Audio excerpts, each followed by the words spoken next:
I would like to sort of slightly take a small detour, if you may, and look at the insights to understand what could possibly the origin and the reasoning and the justification, which have largely been unspoken and unexplained by the present government. What could the origins of this bill be? And like the speaker before me, Vaishna, quite rightly pointed out, we all know where this is headed. We all know the destination of this bill is to create a society which would ultimately design and structure and curate a Hindu Rashtra, a nation of Hindus. However, where did the idea or the origins of this bill come from? And I think it is quite necessary and quite important and quite pressing for us to understand that before we go into the next set of issues before us. And through the course of the next few minutes, I would like to spend a bit of time to also explain, as a lawyer, why I think this bill is patently unconstitutional. Some of this might be obvious, but I think it is worth reiterating because, as you all may have realized, the 50 of us here are up against apparently 50 lakh missed calls. So that's what we need to fight. Not to mention, we are also fighting an increasingly autocratic government with little or no regard for fundamental rights. And as you will hopefully come to see by the end of my speech, with little or no regard for the rest of the Constitution also.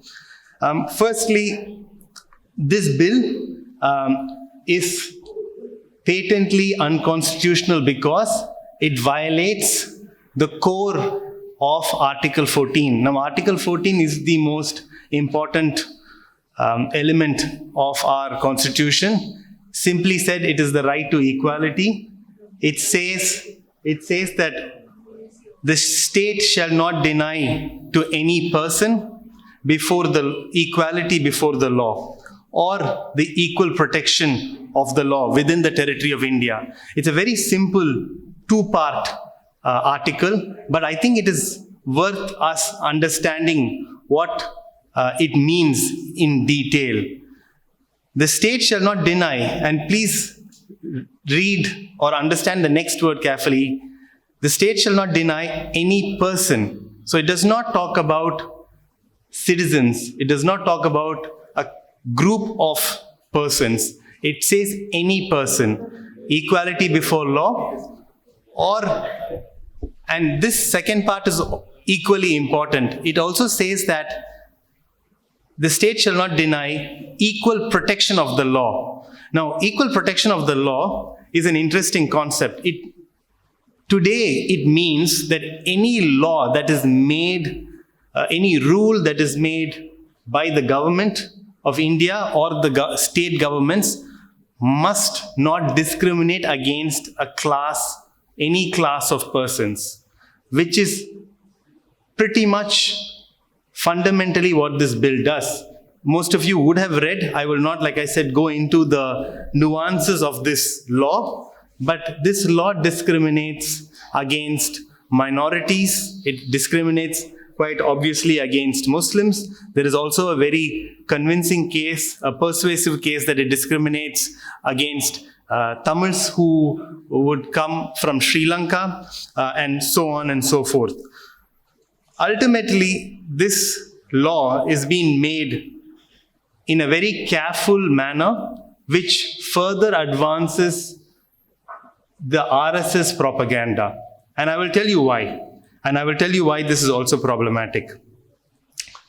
Let us look at what the RSS is. For those of you who already know, you would describe RSS as perhaps, but what does RSS literally mean? And therein lies the rub. Therein lies the rub, because they have fashioned themselves as Rashtriya Swayamsevak. So meaning today we identify them as Hindu fascists, proponents of Hindutva. But quite smartly, they have realized that this would be a problem in years to come, and they have fashioned themselves as nationalists.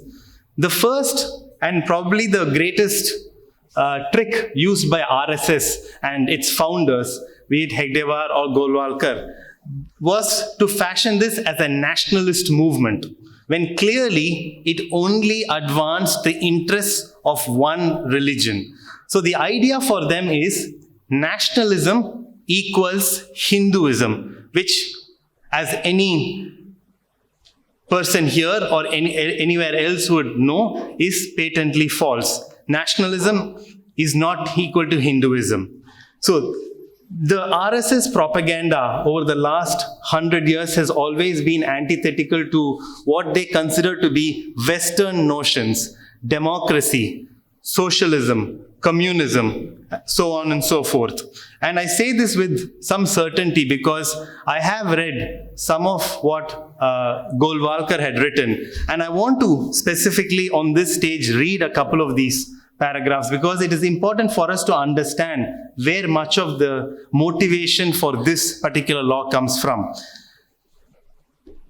Golwalkar says, the task of rekindling the Hindu way of life, brushing off ashes of self-forgetfulness and imitation covering the immortal embers of age-old samskaras in the Hindu heart, so that the pure flame of the national self of this sacred land will once again blaze forth in all its effulgence. Then, therefore, comes before us as the call for national Suvadharma.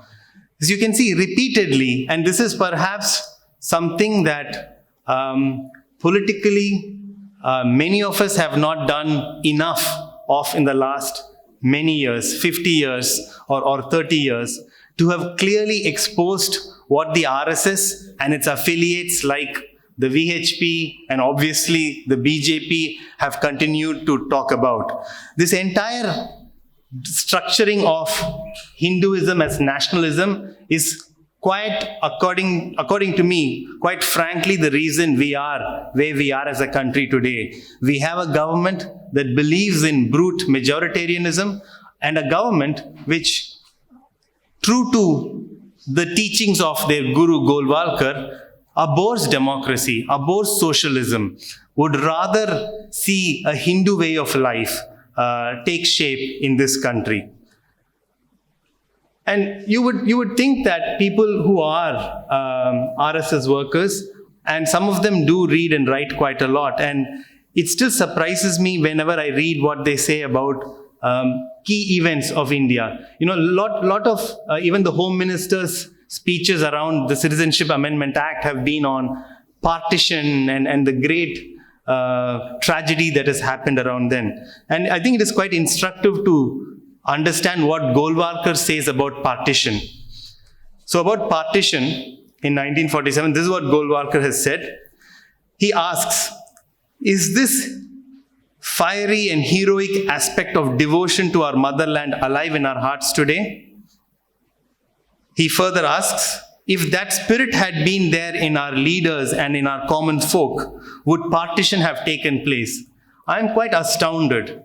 Having no regard, having no knowledge, having no basic sense of the geopolitical climate there was in the 1930s and the 1940s, Golwalkar praises the entire basis of partition on lack of devotion to one's motherland. This pretty much is the standard RSS playbook.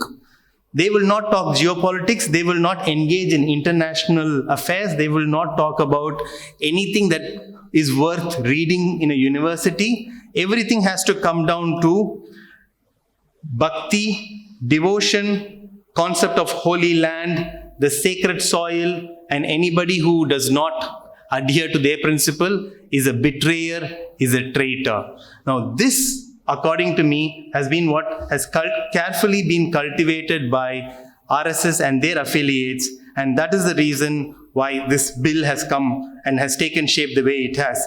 Now, see, like I said, some of this might be obvious to the people here, but I think it is worth us talking again and again and exposing this communal agenda of the RSS and the BJP.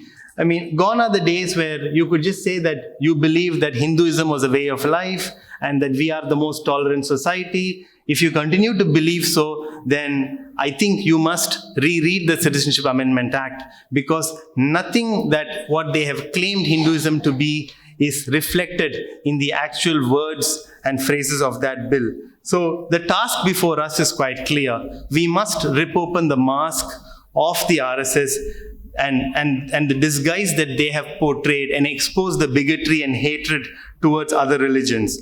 Now, it is quite obvious that what we must understand, and I think I cannot reiterate this enough, is Hinduism is not equal to nationalism. Now, any society which is built on the premise that nationalism can only be taught, and as Vaishnav said, standing up for the national anthem inside a cinema hall, or that nationalism has to be taught in a way that you can only learn from a religious text or a scripture, that is patently illegal, that is unfortunate, and that is not the way this country was ever designed to. Just to explain a little bit about what happened in the early days of our constitution, specifically when the Constituent Assembly was debating how to structure the Indian Constitution, one of the first articles, as many of you would know, talks about, or rather introduces the country that we live in. And at that time, there was quite a heated debate about what the name of the country must be or should be. And the different names that one finds that were debated in the Constituent Assembly are quite shocking. Bharat, Bharat Bhumi, Hindustan, Hind, so on and so forth. Now, I think that it is indeed a great act, and please keep in mind that the Constituent Assembly had no member of the RSS. In fact, most of the Constituent Assembly was derived from members of the Indian National Congress and other nominees. So it did not require an RSS to come in and sow these seeds of latent Hinduism. I think it is indeed a great act of compromise and forward thinking that someone like Baba Sahib Ambedkar could make sure that the first article of our constitution reads as India, that is Bharat. Now, it is a long-held dream of the RSS that the name India should be done away with. They have strongly believed that India is a Western name and it should not be. But I think it is indeed a great advantage that today we have the name India. It binds our people. The name Bharat, as you may all very well know, has its origins from religious texts, has its origins from the Vedas, has apparently its origins from the writings of Chanakya, not the present day Chanakya that we know. I don't think he has written much, but the other original Chanakya. Now, that being the case, I think it is indeed great that we do have what we call India. But I think what is really scary is that the idea of India itself is in great danger. So what we must do and what is before us is very important. Other than opposing the Citizenship Amendment Act, which I think everyone here by and large agrees upon, I think what needs to be done is to question the RSS on its communal propaganda, is to question its BJP on how it proposes to bring, or rather how it proposes to transform India into a Hindu Rashtra. And more importantly, we need to expose the BJP's claims and ask them, what is it that the BJP has indeed done for the Hindus that they so proudly claim to protect? What is it that they have done for the Hindus of this country? Even assuming that people of this country, majority of them are Hindus, my humble submission is the BJP has done absolutely nothing to improve the economic and social outlook of Hindus of this country. So I think it is quite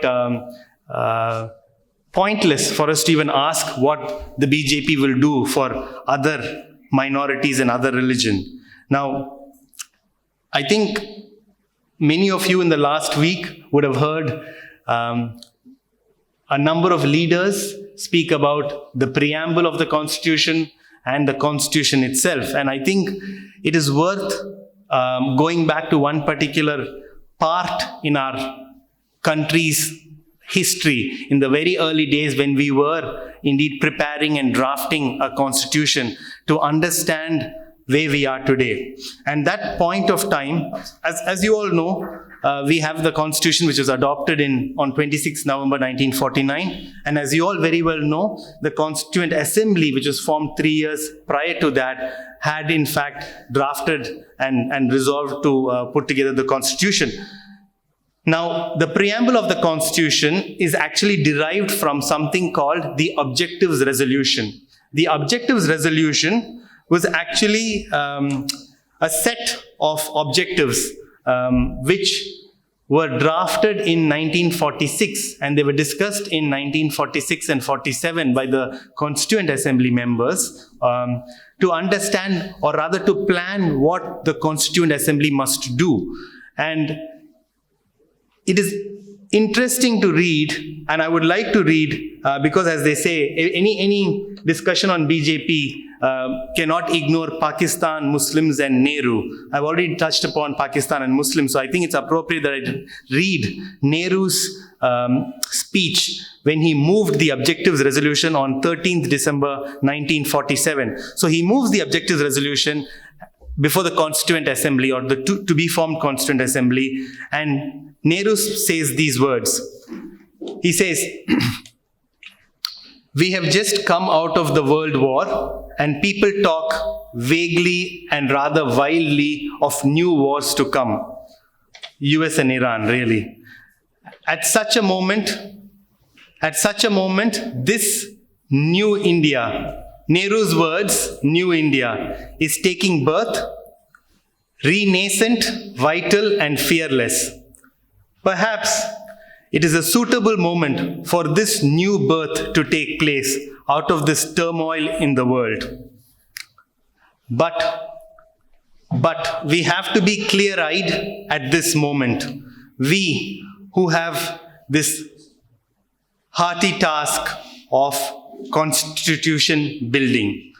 So here you have one of the tallest leaders of India, the person who is leading the charge for framing the constitution, the person who is been given this task of taking this country of hundreds of million people into independence. He does not talk about himself. He does not talk about Pakistan, strangely. He talks about the great task of constitution building.